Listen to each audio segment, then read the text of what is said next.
Ladies and gentlemen, this is Nate Crosby, your host for today and forever, and welcome back to another episode of the Lawyers in the Making podcast, where it is my job to focus on the unique journey to the law and law school of professionals in the legal field and law students. Let's talk about what we're doing today, because today we have another incredible guest. He's a University of California, Berkeley School of Law graduate and currently works as an associate at A&O Shearman. He's held past positions as an associate at Allen and Overy and as a law clerk at the Nevada Supreme Court. Excited to have him on the podcast today, Mr. Ayyan Zubair. Welcome to the podcast. How are we doing today? Before going any further, I'd like to say a quick word about the sponsor of this podcast, Rhetoric. Back in episode 25, I had the privilege of having the CEO, Luke Yingling, on the podcast, and ever since that episode, fell in love with the product. Rhetoric takes user briefs and motions and compares them against the text of opinions written by judges to identify ways to tailor their arguments to better persuade the judges handling their cases. Rhetoric's focus on persuasion and helps users find new ways to improve their odds of success through more persuasive arguments. Know more, win more. I was able to see a demo of the product, and its cutting-edge technology and fascinating features make for a product I am proud to sponsor, and further shows the new digital era the field of law has been entering thus far on my journey doing this podcast. If you decide to book a demo, let them know Nate sent you. Be sure to check them out in the show notes below or at userhetoric.com. One word, userhetoric.com. Now, back to the show. Thanks, Nate. Doing great. How you doing? I am doing fantastic today and very excited for this episode to get it going. But before we get started, Ayyan, can you tell the audience a little bit about yourself? Sure. I think you did a pretty good rundown of my professional background. I was born and raised on Long Island. I went to college at Stony Brook. I studied economics there. Didn't really know what I wanted to do. Eventually, somewhere along the road in college, thought, might as well try out this law thing. Applied, was lucky enough to get admitted to Berkeley. And haven't looked back since. Have a really good time. Still relatively junior in my career, but really enjoying being a lawyer. Now, this is such a wonderful thing. I am here on Long Island right now as we speak. This is where I live. This is where I'm from. I've lived here my whole entire life. We've only had one other person on the podcast, Nick Grande, who is Hmm. also from Long Island. So it's a wonderful thing. We got a Long Island party going on right now. But like you said, you were at Stony Brook University from 2015 to 2018 studying in economics. You were also, for 1 year, I saw this, for 1 year, you were the president of the Stony Brook student government, which is highly contentious, at least at my school. People love that stuff. I don't Yeah, know yeah, why. yeah. I don't really get it, but I'm sure you can explain why you loved it so much. So let's start there, actually. Being the president of the Stony Brook student government, how did that sort of shape what you were looking towards in your career, deciding to go down this law route? Did it have anything to do with that? I think uh, when you look at things in hindsight, they make a lot of sense, and it's kind of like a straight line. But in the moment, I'd be lying to you if I said that I was vying for this position to prepare me for law school, to prepare me for a legal career. That really wasn't the case. I think for me, I've always liked being involved in the community. From growing up being involved in my local mosque, playing sports, this, that, and the other. I wanted to be in a position where I could, make a difference, no matter how local, and actually, particularly because it was so local. And so for me, when I got to Stony Brook, I saw a random posting on Facebook for internships for the student government. Applied, was actually the intern for the president who preceded me for 2 years, served as his chief of staff. And then eventually I thought, this seems like a cool job. I'll be able to do cool things. Why not run? I ran. I was lucky enough to get elected by my peers. And to your point, I think, there is a little bit of contentiousness involved in there, but I think it was a really cool opportunity. Got to do some really cool things. And, quite frankly, our student government is the one that holds the concerts. And so I got to meet, Post Malone Wow, by that's awesome. and other big artists like this, A Boogie with a Hoodie and others. So it was a cool experience both professionally and personally for me. Of course. No, I mean, I know all about the concerts. Actually, at for my pre-law fraternity, Phi Alpha Delta, one of our former members was actually hanging out backstage with Gunna. At one point, Future was there. So she got to experience those moments. Just like, I mean, you met Post Malone. He's one of the biggest pop stars. Yeah. Now he does country, but still, he is one of the biggest stars in the world. And you got to do that, get that opportunity through doing the student government, which I always say people should look to do those things. Get yourself out there. It's important. I've had my issues with my own student government, but I'll keep that to myself. But going forward, you graduated like we have said twice now from Stony Brook University, and that same year you ended up at the University of Cal Berkeley School of Law. Now, first, I want to ask, how did you end up all the way across the country going to law school at Cal Berkeley, which is beautiful? Yeah, I think for me, I applied pretty broadly to law schools. I was interested in seeing, what opportunities present themselves. And I think for me, when I got admitted to Berkeley, obviously I was ecstatic. It's a great school, very widely respected. I thought to myself, my plan is after law school to begin a legal practice in New York, to live in New York long term. My friends are here, my family's here. I really will never get another opportunity to just pack my bags literally and fly across the country. And so I thought, Berkeley seems like a great opportunity. There's some other opportunities available as well, but eventually I decided to go to Berkeley because of COVID. The second half of my law school was online, so I ended up taking it from my childhood bedroom on Long Island. But at least for 18 months or so, I got to live in Berkeley, experience, the East Bay, and really just had a great time. So, as we always do on this podcast, we love talking about the first year. People love it. I got receipts. People hate it. I got so many receipts of that. Much less of the love, much more the hate. But how was that year for you? It just has sort of a tag along question there. How was that transition going from one side to the country to the other? I'm not sure if you had any friends and family over in California, but I mean, for the most part, you're by yourself, you're doing your own thing. So how was that transition and how was that first year? I think, both those questions are very synergetic in that I think you hit the nail on the head. The fact that I was 21 at the time, at 21, packing up, I literally brought two suitcases with me to California. I didn't really know anyone, didn't have, pretty much any family. I had one cousin who was there for a little bit. Um, Almost no friends there. One guy I knew from college. But besides that, yeah, I was by myself. I was the first in my family to go to law school. So I think there was a huge transition on a personal level to acclimate myself where every single one of my classmates at Berkeley was, top of their class, went to great schools, did really amazing things. And I liken it to, going from playing, high school basketball to playing for Kentucky under John Calipari, right? Where every single player you're playing with is a McDonald's All-American and playing the NBA. So I think for the first year of law school and especially the first semester, there was a huge culture shock.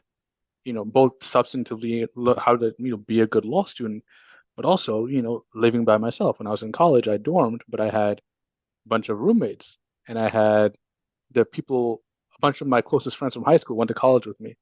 So, socially, professionally, personally, there was a lot of learning to do, and it was challenging, no doubt. And, you know, hindsight is 2020. So if I could go back, maybe I would change some things, but you can't, right? And so I'm glad I had that experience. I grew a ton and I really, really enjoyed it. I just have to go back. I love that basketball analogy because my own brother, he played collegiate basketball, Division II at Assumption University. No one knows what that is. It's in Massachusetts. But besides that point, I think it just further shows that when you go to one of those highly competitive law schools like Cal Berkeley, like you were top of your class at Stony Brook, but now you're with all these people who are all top of their class at their respective colleges. Just like when you go from high school basketball, you're the best player out there, you're the Division II player, you get into Division II. Now you're with all a bunch of players who were the best players on their respective high school basketball teams. So, the bar is higher, the stakes are higher, the pressure's on. But what are some ways and what are some things that you do to get over that hump and survive that first year of law school? What were some things that you did? I think first and foremost, you have to make sure you take care of yourself. So you can't be a good law student if you're not good internally. And what I mean by that is there is an impetus when you go to these elite spaces that you feel like you don't belong and you have this imposter syndrome. You know, I felt like my admission was a mistake. Certainly they must have put the wrong name or something like that. I didn't, I had a bunch of classmates from Harvard and Princeton and, whose parents were partners at big firms and judges and these kind of things. I come from a family of immigrants. You know, my parents worked very hard in this country, and I'm very proud to be their child. But certainly, I'm not a Kennedy or something like that. You know, so I think for me, a big thing was, and what I always recommend to other people is make sure you're taking care of yourself, your health, your physical health, your mental health. And unless you do that, that is a conditioned precedent. I'm going to use a legal word with you, conditioned precedent in order to being a good law student, right? Because not everyone who has their mental and physical health in check will be a great law student. But I can almost assure you that there's never been a great law student that didn't have those things in check. Absolutely. I couldn't agree with that anymore. I mean, throughout this entire podcast, throughout interviewing all the people that I have, that is one of the key takeaways that I have from law school, taking care of yourself. Make sure you're not burning out. Make sure you're not spending all your time in the books and spending time with other people at your school. Now, we had previously talked about how you had no one over there in California. You had that cousin come by one time, but you had no one over there. You had no friends. You had no family. So, how important was building that support system for you, having those people around you that you could trust, that you could go to, just someone to help, just someone to talk to, get the thoughts out of your mind, that sort of thing. Yeah, I think that's you're totally right. It was really important to have that community, and I think Berkeley is very unique in that when you mention the name UC Berkeley, everyone knows that this is a school that is, always on the front line of social movements and really on the front line of change from, the protests, the Vietnam protests in the 60s up until the current day. And so, no law school is perfect, but there was a bunch of 2Ls and 3Ls and even my fellow classmates from similar backgrounds, from slightly different backgrounds, who made themselves available for me to use them as a resource. And I thought that was really, really cool because up until that point, it was essentially, me trying to figure everything out, right? How do you take the LSAT? How do you apply to law school? What is this word that's called T14, right? What is big law? What are these things? I didn't know any of that. And when I got to law school, I had, you know, students who were senior to me, you know, colloquially putting me under their wing, so to speak, right? And giving me that mentorship and that guidance as to how to outline for an exam, how to apply for jobs, what is a clerkship, these kind of questions. And I also had people in practice who I didn't know them from, Joe Schmo, right? And I would shoot them a cold email. And without fail, people responded and they made time for me. And so now that I'm in a position where I'm now in my third year, about to be a fourth year associate. I get a bunch of pre-law students and law students reaching out, and I make sure I make it a priority to carve out time in my day to respond to those people the same way people did to me when I was in their position. That is one of the best things that you could ever say on this podcast, Ion, because it is absolutely true. This type of mentorship that people get throughout law school, that throughout their legal careers, they always give back in some way, shape, or form. And you certainly are doing, I mean, you're doing that today. You're here on this podcast talking about your legal journey and your legal experience and giving people the information they need, the wisdom, the experiences that you have to ensure that, maybe you made some mistakes along the way. They missed those mistakes because you told them about it, you let them know, and even figuring out the whole law school process. And it just goes to that further message that no one should ever be afraid to send a message or send an email or reach out to somebody because more likely than not, especially in the legal community, well, I don't have any knowledge about outside of the legal community, but within the legal community, people are so welcoming for those messages, for any help that people have. So I think that's just a wonderful thing that you said, especially that you're even carving time out of your day to make sure you're reaching out to those people and ensuring that they're getting the answers that they need.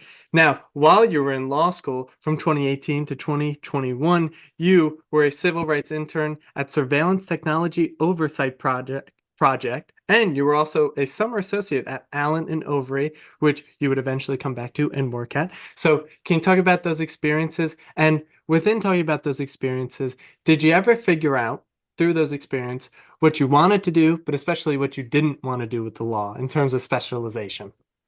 Yeah, these are great questions. So, um, my first summer, as you mentioned, I interned at Stop, a civil rights nonprofit. At that time, it had just been formed. I think it was I joined 4 or 5 months after it was formed, and I had a really great time doing policy advocacy, really thinking about how New Yorkers were being surveilled and how best to, counteract that by writing letters to legislators, by doing press releases. We even got the opportunity to take the first stab at drafting a New York State Senate bill. I actually don't think it ever got enacted, but it was a cool experience to see some of my words, right, being introduced as potential legislation. I thought that was a great experience. To your question about did it alert me to things I wanted to do or not wanted to do, I think I've always wanted at least part of my practice to be civil rights in some way, coming from a minority background. So definitely in that way, and I still do have part of my practice being civil rights work. I think on the flip side, I really enjoyed my time there, but it was very policy oriented and it was like legal adjacent. And I think I realized for myself that, I went to law school to, really practice law. Some people like the policy stuff a lot, and that's totally fine. For me, I really like the legal side of things. And so I wanted to do civil rights work more on the legal side and maybe less on the policy side. So going forward in those experiences, finding out that you didn't want to do stuff in the policy side, it allows you to narrow down your options of what you really want to do. Now, you then became a summer associate at Allen in Overy. So Right. can you talk about that summer experience? How did it go? Yep. Did you love it? Did you hate it? Clearly you loved it because you went back. Yeah. So m my summer associate experience is not going to be typical of anyone else's summer associate experience who was not a summer associate in 2020. And the reason, which probably is obvious, right, is it was the COVID-19 pandemic that just started a couple of months earlier. So typically, as a summer associate, you go into the office and you're wined and dined and you do a bunch of these kind of things over 10 weeks. For us, we had a 5 week summer associate program where it's all virtual, right? Because you can meet in person. I still really enjoyed my summer associate experience. I thought, of course, it was condensed. It was only 5 weeks instead of 10, but I got to meet some really cool people. I got to do some real work. And, I think sometimes there is an impulse amongst, at big firms, right, that summer associates do busy work or they're just there to kind of, fill the chair, so to speak. That wasn't really my experience. I got to do some really cool stuff. And I got to meet some people who were doing really cool stuff and had really interesting careers. And back to the point about mentorship, people who really went out of their way to mentor me outside of their firm obligations. So even after I went back to law school and did my 3L year, there was associates and partners who reached out on their own accord to see how I was doing. And when I was clerking, they reached out again to see how I was doing. And that's something that I, look, I don't know if other firms do that, but certainly that isn't something that I'm very familiar with. And so I thought that's a really cool thing. So since we're back to talking about mentorship, I'll ask the big broad question, but how important has mentorship been for you and your career so far? Yeah, I mean, it's a whole ball game, right? Because anyone who says that they're self-made is lying, in my opinion, right? There's no one in this world who is self-made because we're all the byproduct of the relationships that we have and the experiences that we forge, right? And I think we all have something to learn from each other. However, in the professional context, unless you are in the profession or are intimately aware of the profession through, a family member or a close friend or something of that sort, it's really hard to navigate. And there's, both written rules and unwritten rules that aren't really very well known. And so for me, having mentors, starting in law school and up to and through now has been so integral to my growth and really understanding what I want from my legal career and also what I want from life in general, right? Because being a lawyer is a big part of my life, but it's not the entirety of my life, right? I have a personal life outside of the law. I have friends and I have family. I want to make sure I preserve that time and make that time important as well. Yeah, I mean, going back to the self-made portion of it, I did not buy this microphone. My father actually did. So in even the making of this podcast, I did not have it wasn't all me, unfortunately. Not unfortunately though, because that's just the nature of everything. Yep. as much as people say they may be self-made, they had a lot of help along the way. And I, of course, always had that help along the way. But that following year, you were a legal intern for the Special Litigation Unit at the Legal Aid Society, and then you were a legal intern for the Center of Constitutional Rights. So can you talk about those experiences and how they were? Yep. And one thing I'll note for, if there's any law students or pre-law students listening to this, it's that, be very strategic about how you take courses and get experience in law school. Because law school is a great way to, take doctrinal courses and learn a lot. But at the end of the day, the best way to get experience is by getting experience. And so during my 3 year, again, this is during the COVID-19 pandemic, things are online. I realized early on in the fall semester of my 3 year that, look, I've taken pretty much every doctrinal course that I wanted to, criminal procedure, administrative law, things of this nature. I could take more classes online. I don't know what the return on investment is there. However, again, I liked the civil rights work I did. I went all summer. I wanted to be a litigator and I want to get experience litigating. How do I do that? Well, let me pursue what are known as externships or internships during the semester.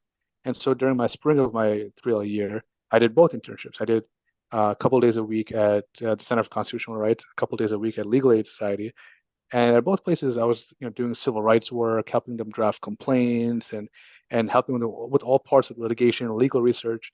So I learned a ton. I got to do really cool work, and again, I got to broaden my network because I was interacting with a bunch of lawyers and other staff members at these two really prominent New York civil rights organizations, who some of them to this day are very close mentors of mine. Yeah, I think that's a great way to frame sort of the law school experiences to be strategic about the opportunities that you're looking to get and really figure out what you want to get out of your law school experience. Really sit down and be like, okay, what do I want? Because a lot of times people want something, but they don't act in a way towards those goals. Whereas if, they're like, all right, I want to be a litigator. So I will strategically make my externships, my internships, everything that I do surrounding litigation to get real world experience from it. And just like your time doing policy and finding out, well, I don't want to really be on the policy side, I want to do litigation, you're also finding out what you don't want to do while doing all the things that you want to do. So it's like it's a beautiful picture. I like the way I said that. Not to flatter myself, but moving forward, after your last year of law school, you ended up as a law clerk at the Nevada Supreme Court, which Mhm. I need to know how you ended up there for the Honorable Justice Lydia Stiglitz. I hope I didn't butcher that. Yep. Yep. But can you talk about that experience and how did you end up in Nevada? I need to know. I've been thinking about Yeah. that all day, by the way. So it's a great question. I think that's what everyone asks when they see my, resume or my LinkedIn. They wonder how this guy who, grew up in New York and went to law school in California end up in Nevada for a year. And so for me, I was really interested in, and I still am very interested in criminal law. That's something that I find super, super interesting and fascinating. And I don't know if you know this, but the vast majority of criminal, you know, prosecutions or whatever happens at the state level. And the state Supreme Courts then become the kind of essentially the final arbiter for pretty much everything besides certain federal constitutional questions about interpreting state law. I also was super interested in appellate advocacy or the work of appeals. And so when I was talking to my law school's career development office, they mentioned, there's this justice, her name is Lydia Stiglitz. She went to Berkeley for undergrad and she's, keen on Berkeley law students applying. Now, of course, that doesn't mean you're going to get it, right? But you can apply and she'll consider it. Would you be interested in applying? I thought, this seems like a cool opportunity. Why not? I applied, was lucky enough to get an interview and get the opportunity, and lived in Carson City, Nevada, which I don't know if you know where that is, but it's kind of like middle of nowhere. It's 8 hours from Vegas. It was a big culture shock, but a really great opportunity to, kind of cut my teeth, so to speak, in legal work and also kind of looking at what a judge does and helping a judge, reach a fair and impartial decision. So going from California to Nevada to Carson City, I actually don't know what that is, but it's clearly in the middle of nowhere. And Yeah. having that sort of culture shock, just from a sort of personal perspective, how did you transition again from going from New York to California to now ending up in the middle of nowhere of Nevada? How was that transition like, and what are some things that you did to make yourself a little more situated? Yeah, I think for me, I'm very comfortable being uncomfortable. And I think that's a byproduct of going to college, switching my major, and not really knowing what I wanted to do, and then, going across the country to law school, and then not really knowing anyone, and then, so I think by the time I started, and then obviously the pandemic happened, which no one knew how to handle, right? So I think by the time that I moved to Nevada, I was like, you know what, let's figure this out. And I'll be totally honest, it was a hard year in terms of being kind of isolated. There weren't a whole lot of people who kind of looked like me in Carson City. Very great people there, really, really nice, but like it felt a little bit isolating. I think for me there was an opportunity to really immerse myself in the work, but also kind of be comfortable in my own skin and being comfortable being kind of alone. And I don't mean that in a morbid sense, but in the sense of, enjoying my own company and really growing as a person. And by that point, I was 24 going on 25, thinking about, hey, what do I want from life? And as you mentioned before, there are things we learn that we like and things we learn that we don't like from certain experiences. For me, that experience taught me I love appellate advocacy. I love criminal law. For that matter, I love civil law as well. But I also really love and I being in a metropolitan area and in a diverse area, and I actually don't like the inverse of that. So I think that experience of my clerkship taught me both what I really liked and what I maybe didn't like as much. Well, that's the most beautiful thing you've ever said, I think, because it goes straight to that do and don't want to do sort of dichotomy that people are always figuring out in their legal careers and their law school experiences, trying to figure out what they want to do with the law and being strategic about it, and also sitting down, allowing themselves to take in everything, take a second, think about things, look around, appreciate it, but be able to move forward and achieve those goals that you were looking for because you indeed did. You made your triumphant return back to the beautiful state of New York and you became an associate at Allen and Overy, which eventually, if I'm correct, eventually became A&O Shearman because it was Mhm. merged, whatever. So, how has that experience been so far and what do you do there? Yeah, so first of all, you're correct. A&O merged with Sherman and Sterling on May 1st of this year, so now it's A&O Sherman. But essentially, I've been at the same firm, right? Like it's after a merger. I, as to what I do, my practice is a mix of, I would say 50-50, 50% civil litigation. So I think, breach of contract, all kind of contractual disputes and that kind of stuff, securities litigation. Um, and then 50% white collar investigations. And so what that means is, for example, internal investigations that a company may retain our firm to do, or helping a firm, essentially representing a firm in investigations by the Department of Justice or the SEC or CFTC or large regulators like this. So I've gotten, experience in that realm as well. And also, I think a good chunk of my practice is pro bono, going back to that love of kind of giving back and civil rights work. I do a lot of pro bono criminal defense work in the federal court in Manhattan. I do a good amount of immigration work, and I also do a good amount of small business assistance. So things like helping a mom and pop shop file a trademark application, helping a small business, write a privacy policy and for their e-commerce business. So things of that nature. So I always have to ask this question when people work in Manhattan. How was that first experience coming back to New York? Your first introduction, you got the cushy job in New York City. You're looking good, you're living good. How is it working in New York City, just as an environment? I always love to ask. I need to know. So I think you can probably relate growing up on Long Island. I think we probably had similar childhoods in that sense. When you grow up on Long Island, Manhattan seems like a whole different world, right?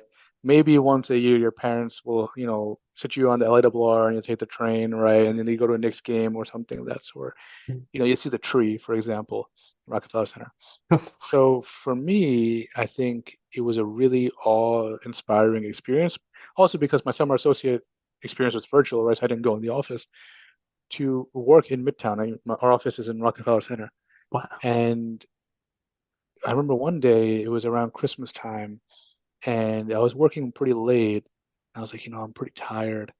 And I look out the window and I just see, you know, a huge crowds of tourists going to see the tree. And I'm thinking to myself, people from all over the world pay top dollar at this time of the year to come to Manhattan to see the tree, to go to the ice skating rink, and so on and so forth. And I have an office where I can see it from my window. How lucky and how blessed am I that this dude who didn't really know what the heck he was doing with his life ends up getting a job at a big firm and doing great work and working in my opinion, the best city in the world. Absolutely, I couldn't agree more. And to the point about the tree, actually, every Christmas Eve when we'd go to New Jersey to see some people on my mom's side of the family, but we always come back and we'd always drive by the tree every single time. So it was like my one New York City trip there. But I've been back multiple times. I actually went to see the ball drop this year, which I will never do ever again. Yeah. But it's great once and never again. But to your point, having that gratefulness to see such a beautiful city and see all those tourists and be like, wow, like how grateful am I to be sitting here in this office that I get to see this view every single day of my working life. It's such a wonderful thing. Now, you also do a lot in the community, in the legal community specifically. You are the director of the Muslim Bar Association of New York since 2023. Now, can you talk about what you do there and how you came to get that position and get involved with the Bar Association itself? Yeah, so one just point of clarification there. I'm one of the directors. Oh, okay, okay. So there's a board of directors, and I think there's maybe five or six of them. I'm one of them. So I I'm from a Muslim background, and obviously there aren't very many Muslims in the legal profession. When I became a practicing attorney and I moved back to New York, I got super involved with the Muslim Bar Association. My firm hosts some events, co-sponsors events, and I thought, the next logical step there is to get involved in a leadership role, kind of similar to what I was doing in college, right? Wanting to kind of get involved and roll my sleeves up. So, I was lucky enough to uh, serve on the board, and through there we do things such as, um, for example, we have a yearly gala, so preparing for that, preparing advocacy statements, signing on to amicus briefs. So essentially, briefs are filed in different, courts of appeal on behalf of religious groups or things of that nature. So helping potentially shape the law in that way, and overall, just kind of informally serving as that mentor to Muslim law students or junior Muslim attorneys in the same way, again, that people have been mentors to me. So in joining a bar association such as the Bar Association or the Muslim Bar Association of New York, it does represent a ton of mentorship opportunities as well as a ton of networking opportunities. Now, I want to ask the other broad question because I used to combine them. I used to say mentorship and networking, but now I've come to see that they're two very, very distinct things. Now, can you talk about how important networking, not networkship, networking has been for your career so far? Yeah, I think networking gets a bad rep, right? People think of it as like a dirty word and kind of like you're trying to use someone to get to an ulterior motive or to an end. And I think that's the incorrect way of looking at it, right? I think that's not productive. What I think networking is and why it's important is building a relationship. And you do that over the course of months and years, not in the course of one coffee chat, not in the course of one, mingling session or a cocktail hour or something like that. The word or the key phrase for networking is following up and making sure that you're building a relationship of trust. And so for me, I think in the legal profession, networking obviously is super important. It's a lot of times, who you know, not what you know, as people say. But I think ultimately, if you're someone who strives to provide value instead of extracting value from people, then people will gravitate towards you. You'll be seen as someone who is a connector. And so for me in my career, and obviously I've only been a lawyer for, about 3 years or so, I've thought it was very important to, one, obviously put myself out there and make sure people know that, there's this guy named Ayyan Zubair and he's, a lawyer in this community, but also serving as a resource to people and helping connect people and, and essentially, providing value in whatever way I can. Law students, are you feeling overwhelmed, stressed, or short on time in law school? Maybe you just want someone to show you a step-by-step framework to master the topics you're learning in your classes. I know the pressure you're under, and I've got the perfect solution for you. My course, The Law School Operating System, is proven to help you conquer law school with confidence and ease. Created by Lisa Blasser, a former guest on the podcast and founder of the Law School Success Institute, this course breaks down every subject into manageable main topics that you run through a comprehensive study system to thoroughly prepare you for class and final exams. No more feeling like you need to know everything all at once in the beginning. But that's not all, Nate. The Law School Operating System also teaches you how to schedule your studying and time effectively.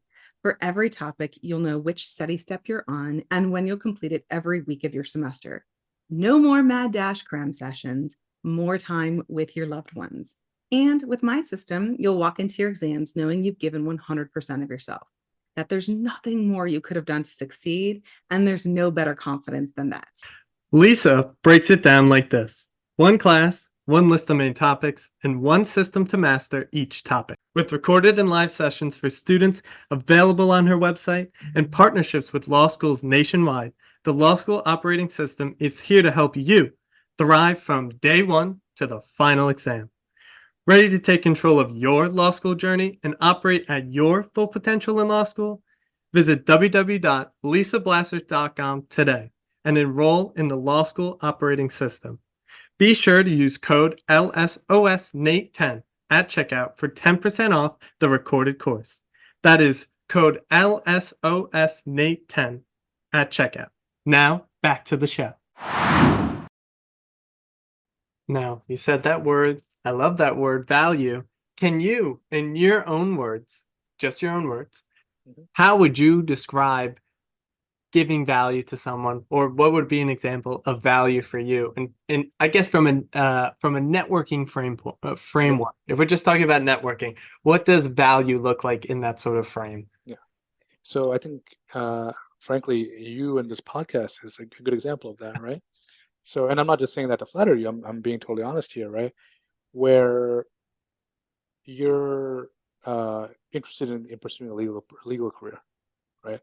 You want to go to law school and you want to, become a lawyer, and you create this podcast, right?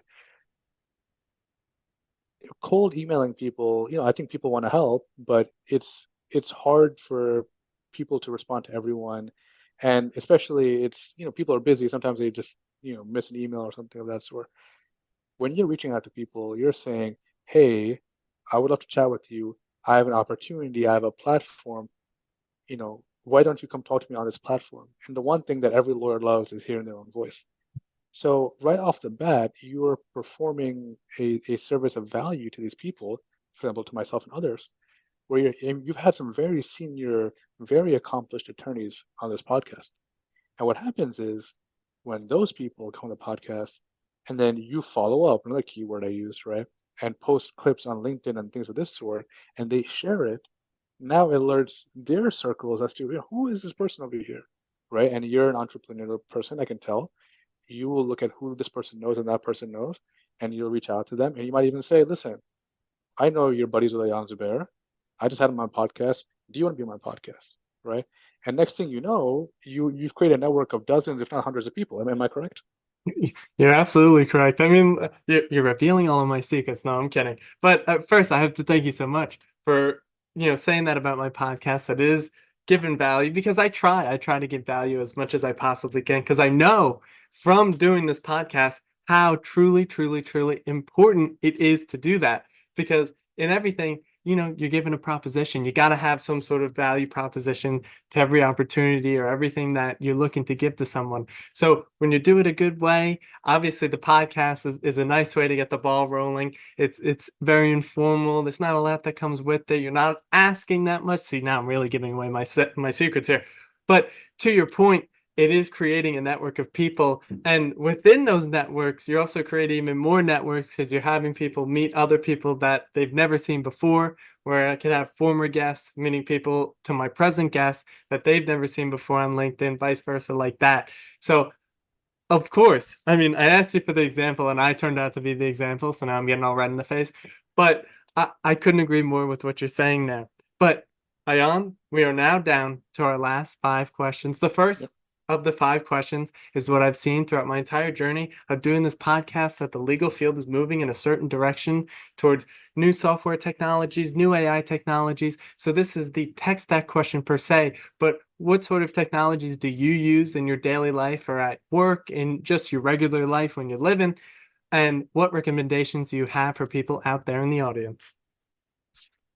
I think it's a very perceptive insight that you have, right? That technology is changing the field, and obviously it is.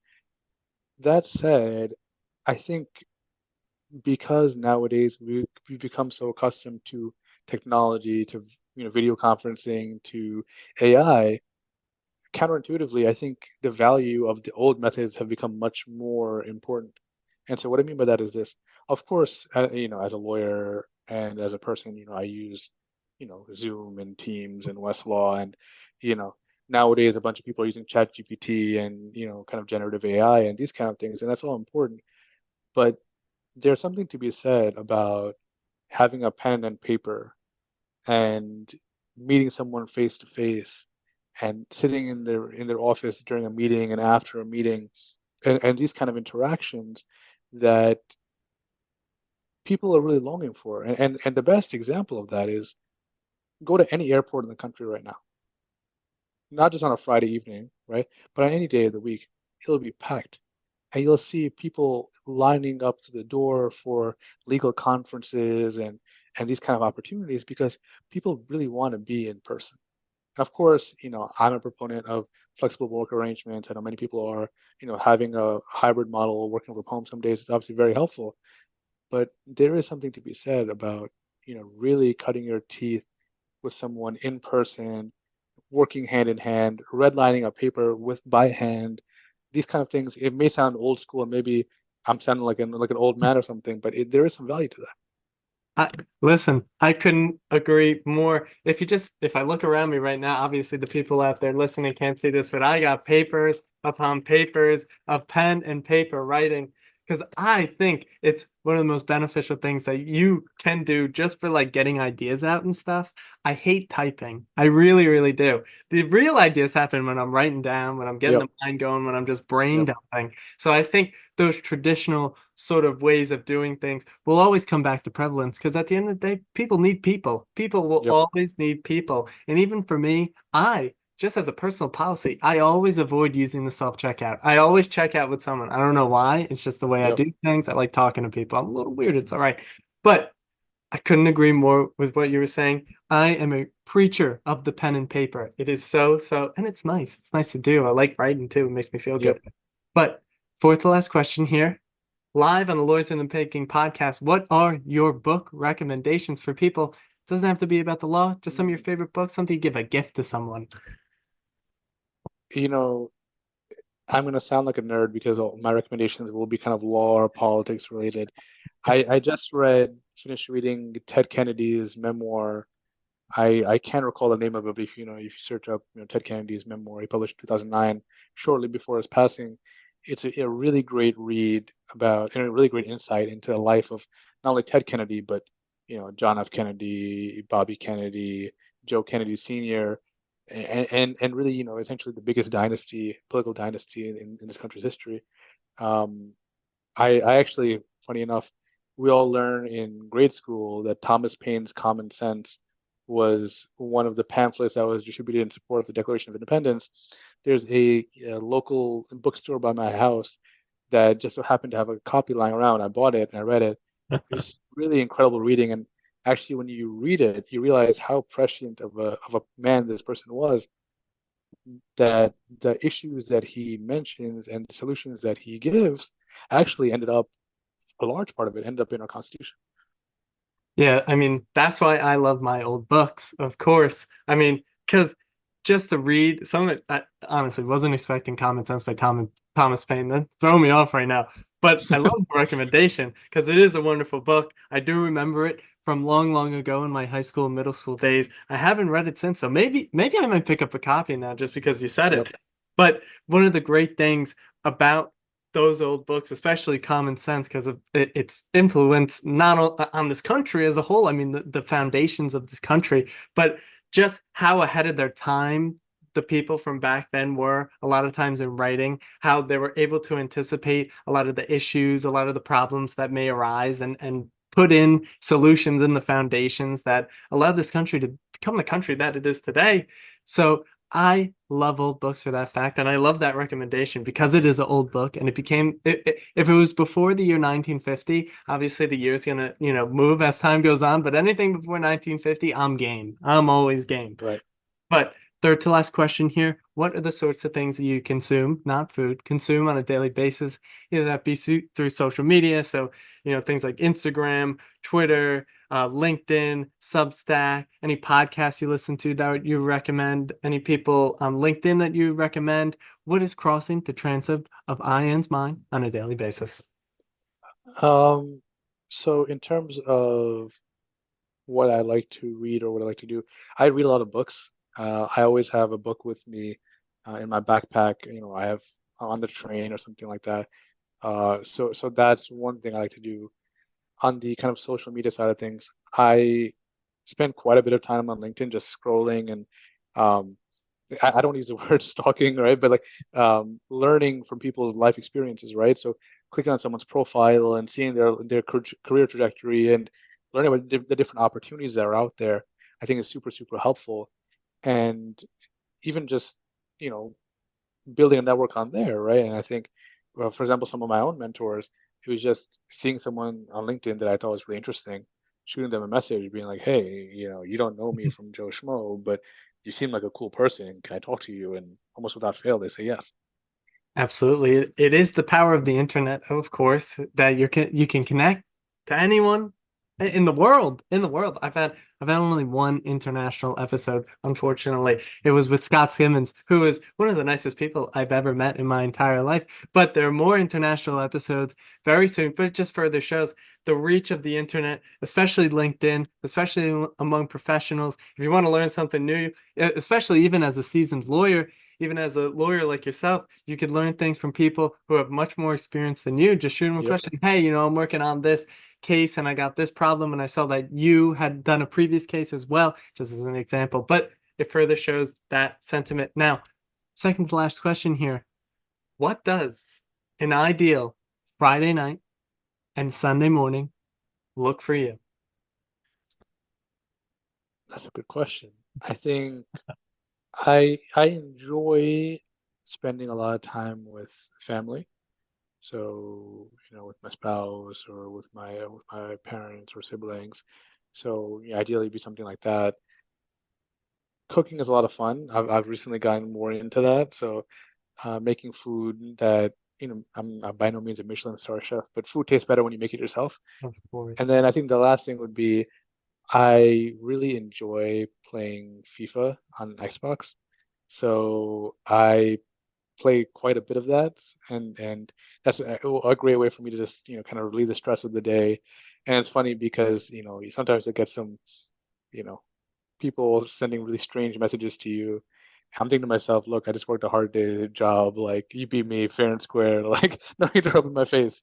But that's something I would do as well. I can't believe you said that because I am obsessed with the game FIFA.